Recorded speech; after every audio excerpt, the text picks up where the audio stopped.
4 जून रोजी लागलेल्या नीट परीक्षेच्या निकालावरून नव्या वादाला तोंड फुटलं।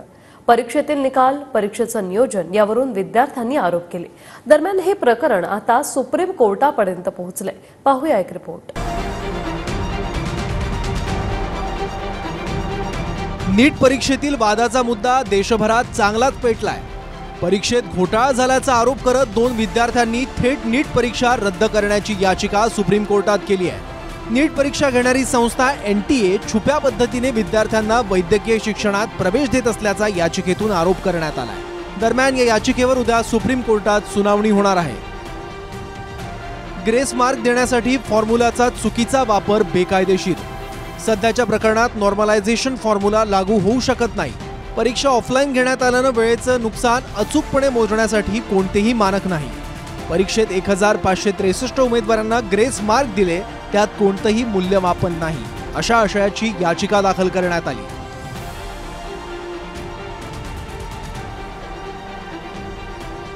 याआधी 17 मे रोजी देखील कथित पेपर लीकमुळे नीट परीक्षा रद्द करण्याची मागणी करणारी याचिका दाखल करण्यात आली होती। यावर सुप्रीम कोर्टाने नोटीस जारी केली, मात्र निकाल जाहीर करण्यास स्थगिती देण्यास नकार दिला होता। दरम्यान या नीट परीक्षेवरून नेमका वाद काय झालाय पाहूया। नीट परीक्षेचा निकाल 14 जून ऐवजी 10 दिवस आधीच म्हणजे 4 जूनला लागला। निकालाच्या 2 दिवस आधीच उत्तर सूची जाहीर झाली। मग 2 दिवसात निकाल कसा जाहीर झाला? नीट परीक्षेत 67 विद्यार्थ्यांना 720 पैकी 720 मार्क मिळाले आहेत। गेल्या वर्षी 2 विद्यार्थ्यांनाच पैकीच्या पैकी मार्क होते। यंदा इतक्या मोठ्या संख्येने पैकीच्या पैकी मार्क कसे मिळतात? हरियाणातील एकाच परीक्षा केंद्रावरील 8 विद्यार्थ्यांना 720 पैकी 720 मार्क आहेत। भौतिकशास्त्रासंदर्भातील चुकीच्या प्रश्नांसाठी काहींना ग्रेस मार्क देण्यात आले आहेत। 720 पैकी 720 मार्क मिळालेल्या 67 विद्यार्थ्यांपैकी 44 जणांना चुकीच्या प्रश्नासाठी ग्रेस मार्क देण्यात आले। वेळ कमी दिल्यानं 1563 विद्यार्थ्यांना ग्रेस मार्क देण्यात आले। बिहारमध्ये पेपर फुटल्याची तक्रार आली। प्रत्येक विद्यार्थ्याकडून 30 ते 50 लाख घेतल्याचं पोलीस तपासात उघड झालंय। परीक्षेमध्ये कोणत्याही प्रकारचा घोटाळा नसल्याचं म्हणत NTA ने आरोप फेटाळले असले तरीही विद्यार्थ्यांकडून परीक्षेचं आयोजन योग्य प्रकारे नसल्याचं म्हणत परीक्षा पुन्हा घेण्याची मागणी करण्यात येते आहे। देशासह राज्यातही विद्यार्थ्यांनी परीक्षेबद्दल आंदोलन केलंय। पुणे, कोल्हापूर, नागपूर, संभाजीनगर आणि जळगावात विद्यार्थी रस्त्यावर उतरले आहेत। विक्रम, आ तो गए, जाओगे कैसे? बड़े आराम से। ये देश हेलो, मैं आ रहा हूँ। और हाँ, भगा कर ले जाऊंगा। सिक्योरिटी!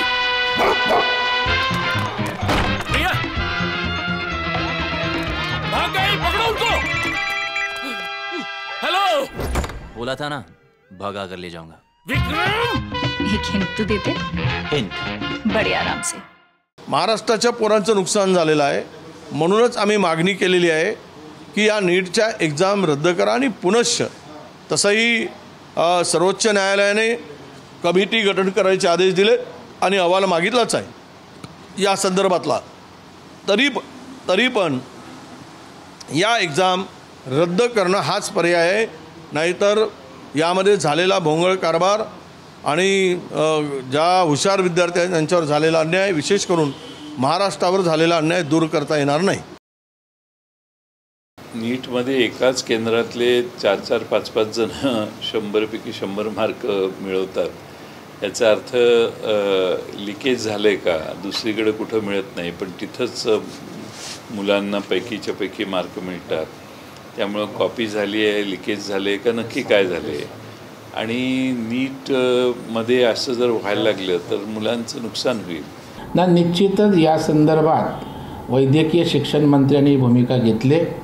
सरकार असेल आणि संबंधित यंत्रणा या झालेल्या प्रकाराबरोबर लक्ष घालून दुरुस्त करण्याचा प्रयत्न करतील, कारण झालेल्या गोष्टी ह्या निश्चितपणे इतर विद्यार्थ्यांवर अन्याय करणारे आहेत, सिस्टीमच्या विषयी प्रश्नचिन्ह निर्माण करणारे आहेत। विक्रम, आ तो गए, जाओगे कैसे? बड़े आराम से। ये देश हेलो, मैं आ रहा हूँ। और हाँ, भगा कर ले जाऊंगा। सिक्योरिटी! भैया, भाग गए, पकड़ो उनको। हेलो, बोला था ना, भगा कर ले जाऊंगा। विक्रम एक हिंट तो देते, हिंट बड़े आराम से। नीट परीक्षेच्या संदर्भात दाखल केलेल्या याचिकेवर आता सुप्रीम कोर्ट काय निर्णय देणार आणि परीक्षा रद्द होणार का हे पाहणं महत्त्वाचं असेल.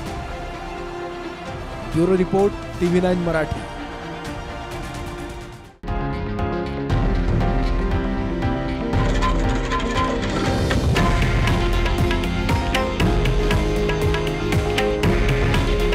हे आहे देशातील नंबर 1 न्यूज नेटवर्क आणि आपण पाहत आहात TV9 मराठी. काळजी तुमची, हित महाराष्ट्राचं.